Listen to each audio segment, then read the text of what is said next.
কপালে থাকলে আসলে চলে আসে। দেখুন এটা একটা পাহাড়ি অঞ্চল। কিভাবে পদ্ধতিতে মাছগুলো ধরতেছে দেখতেছেন কি সুন্দর মাছ।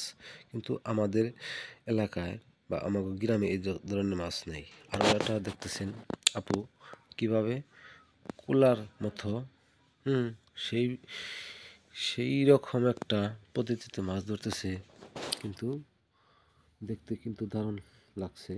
আরও এটা দেখতেছেন আমার ভাইরা ব্রিজের উপরে থেকে জাল ফেলাইতেছে।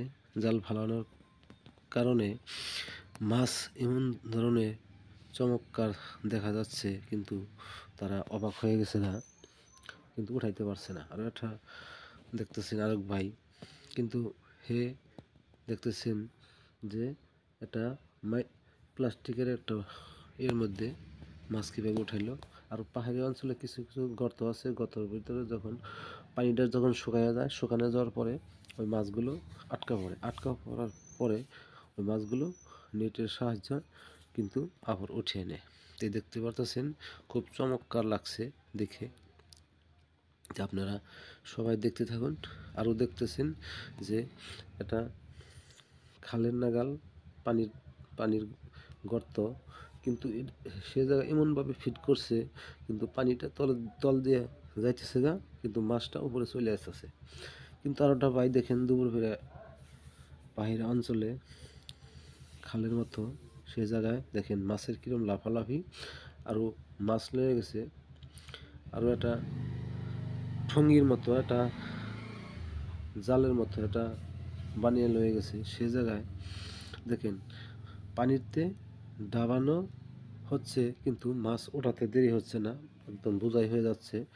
আরও একটা দেখেন কীরকম গর্তের মধ্যে নেমে গেল, এখানে দাঁড়ানো একটা ব্রিজ আছে বা কালভার্ট আছে। তো সে জায়গায় দেখতে পারতেছেন একদম নেটে মাছ বোঝাই হয়ে গেছে, কিন্তু দেখতে কিন্তু দারুণ লাগছে, চমৎকার, কিন্তু কিন্তু খুব ভালো লেগেছে। কিন্তু আমাদের এই জায়গায় এই ধরনের মাছ এখন নাই, সব মাছ মনে হয় পাহাড়ি অঞ্চলে চলে গেছে।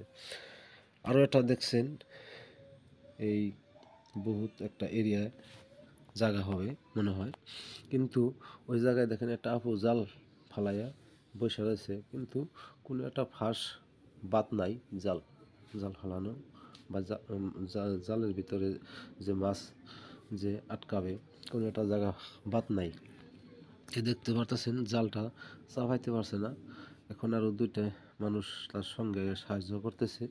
দেখতে পারতেছেন মাছ সব মাছগুলো চলে গেছে। এই চ্যানেলটা যদি ভালো লেগে থাকে যে কে বলুক, আপনি অবশ্যই লাইক